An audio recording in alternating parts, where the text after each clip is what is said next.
So I guess we're starting, we're recording, we're live on Facebook. Welcome everybody. We got a bunch of folks listening in today. Thank you guys for coming. So welcome back to our weekly series of the FSHD Society Sequester Camp webinars. You all know we are doing this because we care about what's happening amidst this coronavirus crisis and the subsequent sequestering of people. So we've really created this webinar series, especially for our FSHD community. It's going to run every Thursday at the same time for as long as we need it to, okay? So you're gonna have to see my muggy face every Thursday. We'll be sharing information, resources, and especially this much needed social support. And best of all, anyone can join from anywhere. So today we're also streaming live on Facebook, so you can join us from there as well. Hi, Facebook peeps. Today in our third of these webinars, we're going to explore life hacks in the time of coronavirus. Our guests today, you can see our lovely Cardin Wyckoff and hopefully Deborah Schwartz will join us. They're going to share their tips, and we're going to also want to hear from all of you as well. But we invited Cardin and Deborah because these are two members that have always really impressed us with their creativity when it comes to making adaptations and solving access problems. They're reporting from two locations with dramatically different situations regarding the coronavirus. Deborah lives in New York City and Cardin lives in Atlanta, Georgia. So two completely different things going on in both of these cities. Some housekeeping: if you'd like to ask a question or make a comment, feel free to type it in the chat box or in the Q&A box, and we'll answer it either live or just, you know, via speaking back in the chat box. At the end, we'll also open the microphone to take live questions and comments. So there's an option on the screen to raise your hand on the right-hand column. So if you'd like to speak at the end, just raise your hand and Krista will unmute you. So for now, I'm going to turn it over to Cardin, and I'm going to drop off real quick and give Deborah a quick call, make sure she can join us. Are you good to go, Cardin? Yeah, we're okay. good. All right. Thank you all so much. So glad to see everyone online, and I'm excited to share with you some tips and tricks, at least that have been helpful for me. I know we have a bunch of different age groups and different stages of where you may or may not be with FSHD. So I'm going to give you mainly a perspective from my 27-year-old worldview, because that's the lens that I primarily look through. But I do have a few other suggestions just in general that probably are helpful. So for me, I've converted from going from an office to having to work from home. And the biggest challenge that I've had is, how do you differentiate between work and home? And the thing that has really helped me is to pack my bag every night of my laptop and my peripherals, like my keyboard and my mouse and stuff, put it in my backpack and then put that in the closet, and then take it out every morning and then set up your workspace. That kind of routine is really helping me because it kind of mimics as if I were going into the office every day, even though my office is now, as you can see, like 10 steps from my bed. So really want to focus on creating that routine every morning. And even for me, getting up and usually liking to spend some time either meditating or reflecting, or whether it's scrolling through social media, checking in on what happened in the last 12 hours is really just something that you want to do for yourself, as well as make sure you're always taking showers and getting dressed.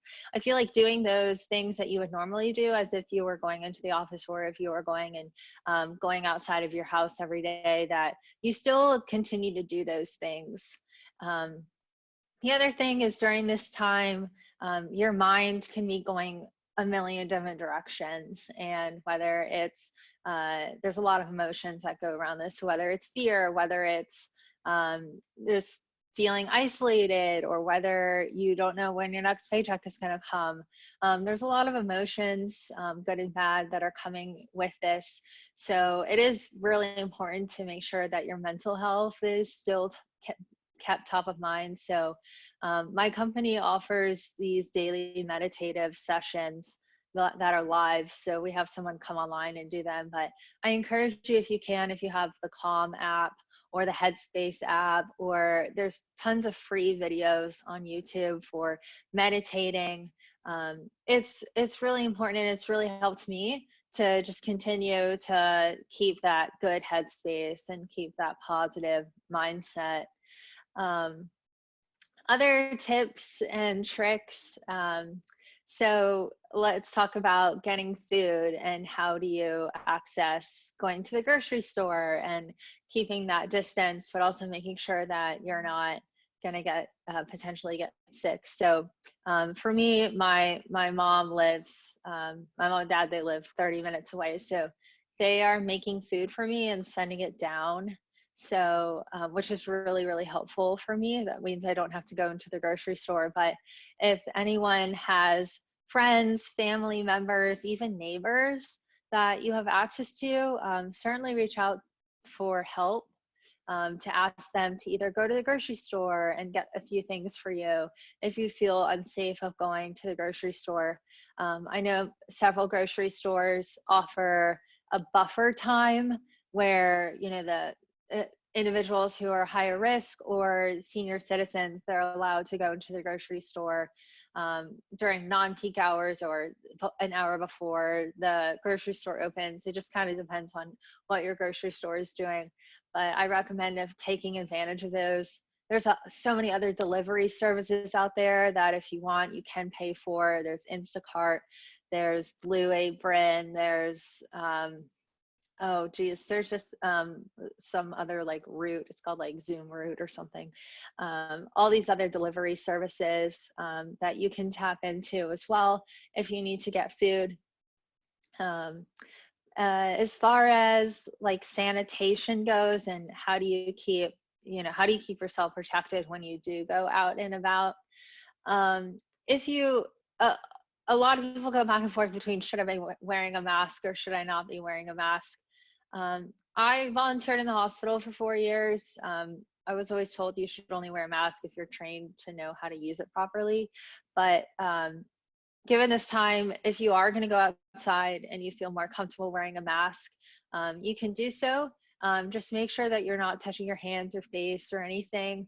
And then once you come home, either that mask needs to go into the garbage can, or it needs to be cleaned, a deep cleaned and sanitized, because those, like literally like all of your clothes as well should be sanitized when you come home. I usually will, take off my clothes. This is a little extreme, but I'm just a little bit more on the cautious side. When I come back in my house after being outside, I throw my clothes in the washer, and then make sure that anything else is cleaned off as well. And then I have Clorox wipes that I sanitize all the doorknobs and the faucets and things like that. My keys, your phone, all those things that you're touching all the time. Those are some of like the top tips that I have to share for you. Let me see. I think I had some other notes. Oh yeah. As far as just like going out, don't fear necessarily going outside to take a walk and get that fresh air. If you have a balcony or if you have a porch or something, open up the doors and the weather. Hey, Dara. Hi, Tarden. How are you? Great, thanks. Thanks for joining. We're just chatting about life hacks. And I was just talking about getting coronavirus fresh air. Yeah, I was just talking about getting some fresh air and not necessarily like fearing getting outside and taking a walk or rolling around the block. Just be mindful of the people that are around you. Obviously, don't be going to crowded parks or crowded anything. Really, just I live in the city, so I usually just go down sidewalks that like side streets where there's no one on there. So I'm at least going outside to get that fresh air, but I'm not surrounded by people where I would potentially be exposed to the virus. Do you have any tips on getting outside and getting that fresh air? I live in an area which is called Tin Pan Alley, or Bedpan Alley. And the reason it's called that is because we have so many hospitals around here. So going out I live in New York City. So going out involves very uneven sidewalks, things heaving up and down, and basically coming in contact with people who have COVID-19. There's like no way to get around it. So I, thank God, have a terrace and I can go out there. I haven't gone out yet because it's been too chilly, but I can stick my nose out. Nice. And I can walk the hallways and I can walk my apartments. I know how many steps each one is. So I do get movement. And what else? It's a pain in the butt. I have an aide 3 days a week, and I have a cleaner once a week.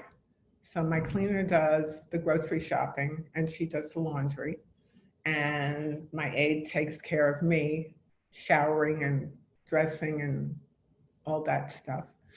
And when I'm done with all that, I need to take a nap. It's very exhausting, but I have a Pilates Cadillac in my bedroom, so I work out alone because my trainers won't come near me. So yeah. I work out on my Pilates machine. Nice. Yeah, and that's sort of, that's it. I'm retired, so finding other things to do is interesting, to say the least. Sure. I like the topic of movement and how do you continue to stay active during this, and depending on where you are in your progression, if you're using a wheelchair, if you're still walking but having trouble, wherever you are, just find that adaptive way to exercise. For me, I like to stretch on my bed because I can't get down on the floor and then get back up. So you have these exercise bands? No, I don't have any of those. They're great. I used these for so many years that my yellow one is getting floppy. And you can wrap them around a door and sit on your walker or your chair, and you can pull back and do rowing. Nice. You can do pull-ups. You can stick one on your foot and do lift-ups. I mean, it's really, because it's got the handles, you can do a lot of things with it. I think that, to me, I'm finding new reasons now to be helpful with it, because I haven't used them in a while. But I find them they're good for a lot of things. Like if you're having a problem getting up out of bed, and I have an adjustable bed, but there's that last little bit that you sometimes can't get. And I'm thinking about wrapping this around one of the legs of the bed so I can pull up. Nice. So, hey, Deborah. yeah. Trish in California mentioned that those bands with handles sounds like a very good idea. Where would you get those? You just get them on Amazon, or where? Yeah, you can. I just saw yesterday somewhere, I have to find it. They were offering, like, it was something having to do with exercise. Maybe it was, actually, I think it was online in USA Today. They had a list of things that people can get or should get to aid themselves in this time of coronavirus.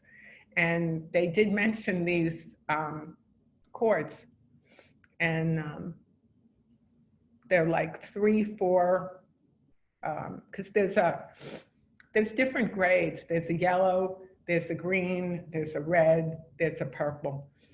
Purple's the strongest. And I mean, I got these at Paragon because that's like 3 blocks from me. And I think Amazon is still delivering, so that might be a good choice. Yeah. At least for now.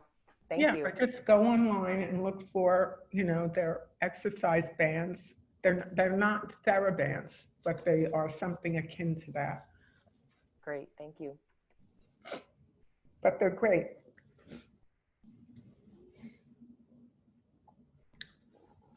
They're Nice. very, very useful. But to be honest, it depends on how far along you are with your FSHD.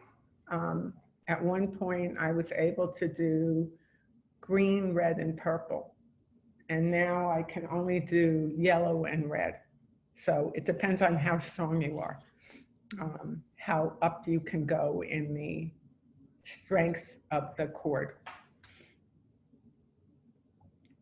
But you'll find all sorts of things you can do with them. Also, you'll make up exercises as you go. Great, thank you. Yeah, and another topic that I wanted to discuss is how do you stay in contact with your friends and family during this time? Maybe you don't live near your family and maybe your friends are all over the world like mine are, and Zoom has been amazing. So having virtual meetings and such all the time after work is what I've been doing. So my birthday was 3 days ago, and we set up a Zoom birthday for my family, and so we had all family members join from across the United States, and we'd never done that before. Just having everyone from both sides of the family jump on a Zoom, and it was really cool just to have both those worlds collide. We never would have thought of that, and now we're like, wow, we should do this every birthday. I get phone calls from my friends that are out of the country who constantly say, well, we want to FaceTime. And I'm like, oh God, you mean I have to put my face on? I have to look like a human being for that? You have to give me notice. No, you don't have to, but it Anyhow. just creates that human connection. You have no idea what my hair looks like when I am around. It's kind of frightening. Well, I'd love to hear from some of the attendees. What is it that you're struggling with? What are ways that we can help brainstorm with you to help make your life easier? If anyone has any questions. Sander mentioned he uses the TheraBands also, and he just suggested that you get a routine and follow the routine. It helps to improve range of motion and muscle strength, and it's good for mental health as well. Thanks, Sander. Alan, for those endorphins. Yeah, right. Get the endorphins going. Alan mentioned not on the topic of exercise, but on the topic of televisiting, and most doctor's appointments are requesting, if they're not requesting a televisit from their patients, you can call in and request a televisit from them, which is now covered by most insurance and Medicare. So keeps your exposure down. And then Alan says, happy belated, Cardin. Thank you. I actually got an email 2 days ago to televisit my doctor. And I was just wondering how I'm due for certain injections. How's he going to televisit my injections? Just a thought. Yeah. Like, where do you go for those things, because they're really important. If anybody would like to talk live with Deborah Cardin, say something, all you need to do is raise your hand, and we can see your hand being raised, and then Krista can offer the microphone to you. So the first person that's raised their hand, her name is Trish. She is in SoCal, which was one of the hot spots. Trish, you're in the LA area, and yes. That was one of the hot spots early on. Yes, yes. So we've been quarantined for quite a while. It's been about 3 weeks, and luckily we have an extra room. So I've moved my office into our little extra room. So that's nice. And it's my husband and myself. I have actually, my son lives in New York City and my daughter lives in Japan. So we stay in contact through Skype. And it's, you know, challenging, of course. What's the But, situation like, Trish, in Japan? Rachel said that you know, they got it under control early, so they're doing well, but she thinks it's starting to flare up again and that they may be quarantined again. But she teaches English, and they closed down the schools very early. I think it was February. Wow. And we got it under control very quickly. But my question is that I have somebody that comes and cleans our house weekly, and I haven't had her come back for the last 3 weeks, and my house is getting scary looking. And so I'm nervous to have her come back in case, you know, she doesn't have symptoms but has the virus. And Face mask? I'm sorry? I said face mask. Make her wear a face mask when she comes in. Hand her a fresh one if you have one. Gloves. She leaves her shoes outside. Okay. And make sure she has all the disinfectants that she needs. Right. I would also suggest that if you haven't gotten a steamer for your floors, that you get a steamer, because that will kill anything. Oh, And okay. I'm using a steamer for, God, well over 10 years. Okay. Oh, that's great. I even stick it in the tub from time to time to clean out sometimes you get a little after effect in the bottom of the tub from water going down. And, you know, I have GHI outlets in the bathroom. So not like I have water running when I'm doing this anyhow. But I'll stick it in the tub and just do the floor of the tub. Oh, this is great. So I could have her come back, but just make sure she has gloves and a mask, and or you supply them. You can supply them for her. Yeah. Okay. She leaves everything outside the apartment, even her jacket. She can hang it on your door, whatever, Right. or put a box out there for her stuff, so it's all together. And you know, that's it. Just give her all the stuff she needs and let her go to town. Okay, thank you. It's been challenging to do laundry and such. So that's great. I saw Carden had a tweet once a couple days ago. I think, Carden, you said, you know, even if we can't have our home help come because, you know, we're not allowing them in, if you can and it's available to you, to still pay them, because this is missed income for them too. And I agree with you 100% on that. If I've been paying her every week for it, because I know this is she relies on this. So I think that's a really good call. Thank you for reminding everyone. That's the approach that I took. So I'm not letting anyone come in or come out. I have a Roomba, so it's just one of those automated vacuum cleaners. I live in a studio, so it works fine. I'm not living in a multi-story house or a townhome or anything. So the Roomba works fine for me. So it just depends on your house situation, if you can get one of those automated vacuum cleaners or not. I really love it.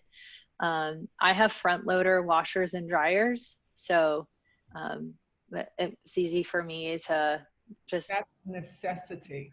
It really is. If you have this, it just definitely, really, really strongly recommend it. It's helpful. And then, so for my cleaning people, they're not coming into my house. I'm still paying them as if they were coming though. So, right. But if you don't feel comfortable with your, if you don't feel comfortable with your maid, if you are comfortable with a neighbor, you know, they've been staying in their house, you know, you can certainly ask them if, hey, would you mind coming over and lending a hand to move the laundry along? People are more than willing to help. So never feel free to ask. The other thing you can do is on Facebook. You can get a lot of engagement. Facebook pushed out a new feature that neighbors can say that they're willing to help people, but you can also use that status in Facebook when you're posting to say, I'm looking for help. and or just call up a neighbor. I'm sure they're more than happy to help you. Yeah. I have, Don't be afraid to ask for help because you'll be surprised how willing people are wanting to help. I have signed up with a senior home care consultant. And if I need somebody on short notice and my aide is not available, I can call her and she can send someone over to help me with one thing or another thing. Just, short bursts, but which is great. Yeah. That's good too. Yeah, you don't have to ask them to sanitize your entire house. Just say, hey, would you mind moving the laundry along and, rinsing out the tub with some disinfectant spray, right? Like an hour maximum, if that. Go to the grocery store for me. Here's the list. Yeah. Here's my credit card. Well, Go crazy. Yeah. it's funny because my cleaner went and did grocery shopping, and most of it she was able to get at one place, the foods and those kinds of things. But then she had to go to like 4 different places to get toilet paper, tissues. She found 1 bottle of isopropyl alcohol. It's like gone. liquid gold. Yes. I'm actually thinking about the 150 proof vodka. Sounds good to me. Hey, if that and aloe vera will sterilize your hands, what the hell? Yeah. If you guys are having problems finding things to do with your time, there's tons of virtual volunteer events that you can still do. I know one, for example, called Zooniverse, and I'll put it in the chat. But you can help researchers and scientists all over the world with their projects. I don't That's see the cool. It's not letting me type a message. I don't think I have chat abilities. Let me paste it here. No. Okay. I don't know if you can see this. I didn't see anything come up in the chat, but it's called zooniverse.org, and there's just a number of projects. great. We can share it afterwards if we want. Yeah. June's taking notes, and we'll post this on the Sequester camp webpage afterwards as well. Great. Anyone else want to call in and have a chat? Oh, there it goes. It went, Cardin. Okay, good. Yeah. Zooniverse, that's great. Any other questions for Cardin or Deborah, or do you guys have any other hacks you want to share with us all?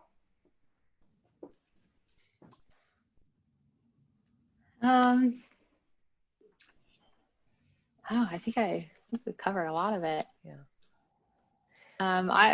What have I been doing in my free time? There's June also mentioned there's a documentary on Netflix called Crypt Camp. I haven't watched it yet, but I've heard good things about it, about disability activists and other rights. So watching a lot of documentaries on random things. Yes. Oh, Alan, thank you so much. Great call out. Entertainment, virtual tours of many museums around the world. Yes, that is another thing that I've done as well. My local High Museum of Art has gone virtual. And so you can, go through their exhibits and stuff. But great call out, Alan. There's also an alternate to that, which is that people are copying great paintings of the world and imitating them, and some of them are really good. I was just going to mention that one because they have to use whatever's available in their house because they can't go out. Right. And they're hysterical. They're very funny, clever and funny. They are really funny. They're unbelievable. They've got I think somebody did the Scream, which had me hysterical laughing. One thing I did yesterday, I was so bored. Kind of hit like that that peak of boredom, but I was like, why don't I make my food out of different emojis? And so I just like made a plate of crackers and turn it into like one of my favorite emojis, which is like the smiley face with the tongue sticking out. I don't know. It's just something to like keep your mind totally not insane, but it's kind of funny as well. So maybe when you're making food, I don't know if you have kids or young kids or anything, but do fun, creative things. There's a lot of virtual coloring books. You have the museums all around the world. TikTok is an application that you can mimic dances and routines that are really funny, or you can mimic like do an impression of famous people's voices. It's like a voiceover that you can do. It's funny. I'm seeing a lot of other challenges on social media of, push-up challenges and everything, just depending on how active you are, how progressed you are. I can't do a push-up to save my life, but it's certainly fun watching. And Carden, why don't you tell us a little bit about your podcast? Yeah, and I have a podcast. So it's called Freewheelin' with Carden of Milk. Yeah, Trish. It's called Freewheelin' with Carden of Milk.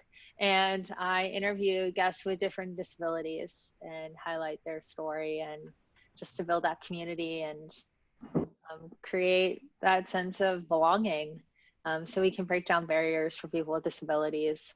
So I've interviewed, starting out with my family, I interviewed a lot of them just to understand what it was like for them to, as a parent, what is it like to be diagnosed with a child with a disability?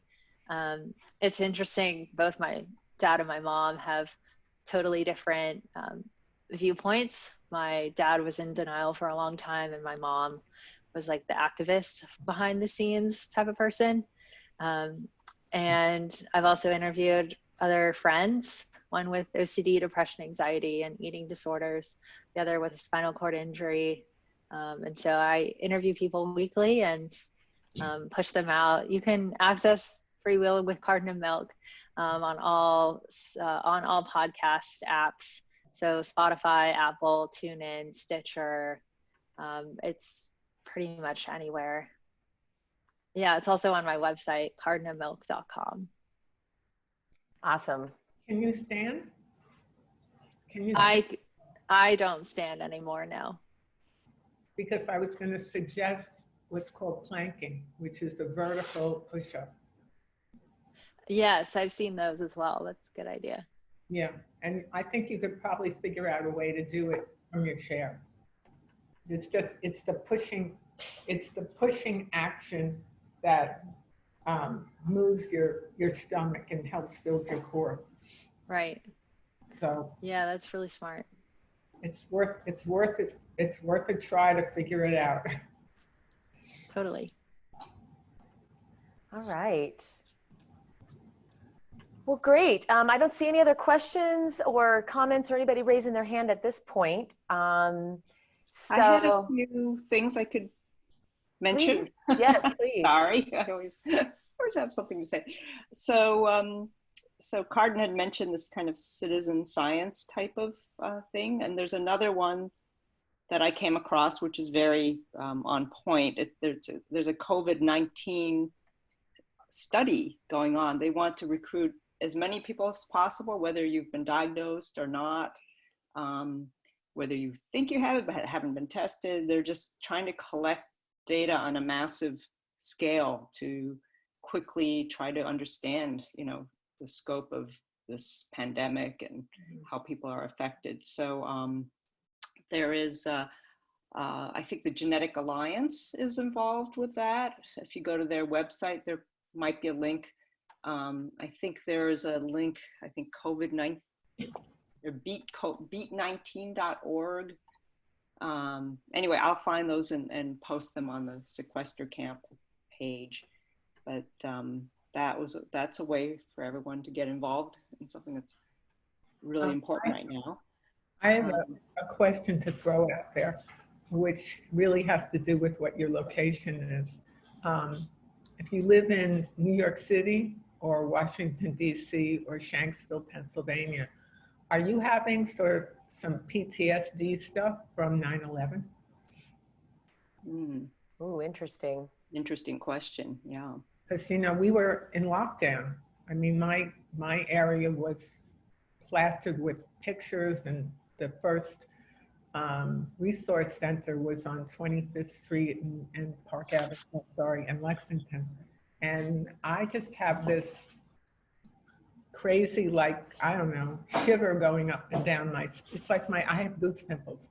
That's all. I just have this, I know it's not that, and I know we don't have black helicopters flying over back and forth, but there's something about this that, I don't know, feels horrific. Yeah. Right. Well, it's like 9/11. This is something we have never experienced. So the fear of not knowing what's going to happen and when and what the outcome's going to be, I think that fear is the same that a lot of people experienced with 9/11, is just not knowing, you know, not ever experiencing something like it before. For us, it was waiting for the next plane to hit. Or Yeah. when there, it was just, Belinda lives just outside of DC, and she says she thinks many around her are experiencing PTSD. yeah. So, Yeah, it's so important to seek professional advice as well.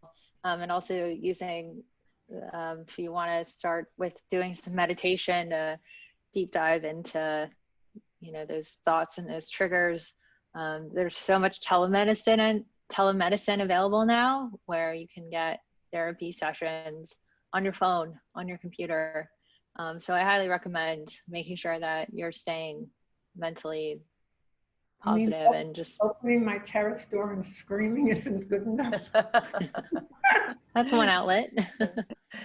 Hey, The other June, thing- Alan, sorry, real quick. Alan asked, speaking of meditation, that when we write this up, that we could list some of the free meditation sites, so that we can all have access to it.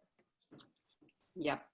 Okay. Yeah, I just posted a few URL links as well. Access Living, I love them. They're always putting out really great suggestions and tips. I linked their website there that is specific for COVID-19. Other thing kind of in the arts, there's the Monterey Bay Aquarium is doing virtual live tours.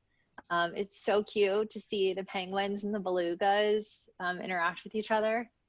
Because they're North and South Pole, so they would never normally meet in the wild. So there's so many great things that people are converting, as well as concerts and music festivals have been canceled and now they're moving virtually. So I'm a huge concert goer, so a lot of my bands have been going live on either Instagram, on Facebook, and so it's really cool to just get to listen to them either live through social media, or they're hosting, they're getting together with other bands and other musicians and putting on these virtual concerts. Yeah, the world seems to be coming together, at least trying to. Yeah. June, Well, did you have anything else to say? We're kind of coming up to our end of our time. Yeah, a couple of things. Belinda says there's a great guided meditation site called Mindset.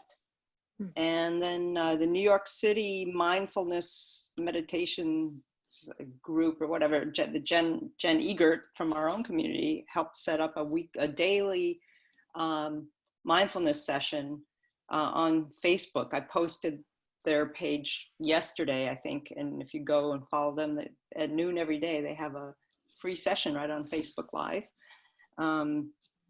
We also joined a campaign yesterday called I Stay Home For, and really it's just to urge, because there's still people out there who are going out and about as though nothing is happening and endangering the whole community. And so it's a social media campaign to just post a selfie of yourself holding the sign saying I stay home for, and then you can write down, you know, whoever it is you're staying home for. We create a template saying I stay home for my loved ones in the FSH community, because there are individuals who are at higher risk of serious complications. So you can download that template if you want and print it out and fill it in and customize it to write on the Sequester Camp page. And then the only other thing I wanted to mention is next week, we are having the webinar with Dr. Ginwa Dumyati from the University of Rochester Medical Center. She is an infectious disease specialist, and she happens to be Rabi Tawil's wife. So I think they will both be on, and she will be giving us an update about COVID-19 from a point of view of an infectious disease expert, with, helping answer some of the questions. This is such a, day to day, everything is changing. So what's going on? What can we expect? What's the status of, development of treatments and vaccine and so on? And also what's the medical advice for the FSHD community? So that'll be next week.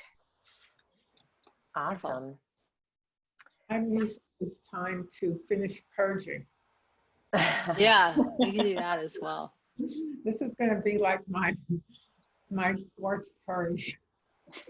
And when my dad sold his house, I had to purge his stuff and the remnants of my mother's things. Then he moved into independent living, so I had to purge what was left that he didn't want. And then when he passed away, I had to purge the rest of his stuff because it all came to me. And then I had a gut renovation, so I had to purge 30 years of my own stuff. And now I'm still left with 5 boxes. Good for you, Deborah. I can't seem to get rid of those 5 boxes. Purging is very cleansing for the soul. Yeah. I have 3 stained glass lamps that I have to sell, and a few other art glass pieces and some bronzes. Have to find a home for those. That might be a little hard right now, but. Great. Well, I think we've come to the top of our 45 minutes. Thank you so much, Carden and Deborah, for joining us today. It's just been a wonderful conversation. Thank you, everyone who joined us today. It just makes it so much more personal when we can do these sorts of things and get comments and feedback from all of you as well. We're going to be updating our Sequester Camp webpage with these recordings, as well as other information as it arises. So please check back there often. I posted the link to our Sequester Camp webpage in the chat there. But also know that we've got a couple other things going on. Wednesday nights now, our amazing radio show host, Tim Hollenbach, he's doing a free fallen radio show every Wednesday night where he really encourages people to both dial in to have conversations with him, as well as you can post comments and just throw a virtual party on our Facebook page. So he does this via Facebook Live, but you can also call in and be heard as well. And now on Wednesdays at 2 o'clock in the afternoon, our lovely Belinda Miller is broadcasting her weekly book reading of her first children's book. So our first reading was yesterday afternoon. It was so wonderful. I listened in, Belinda, it was sweet. Of course, you can get the details for both of these on our Sequester Camp webpage. I want to mention a couple of virtual chapter meetings that are going on.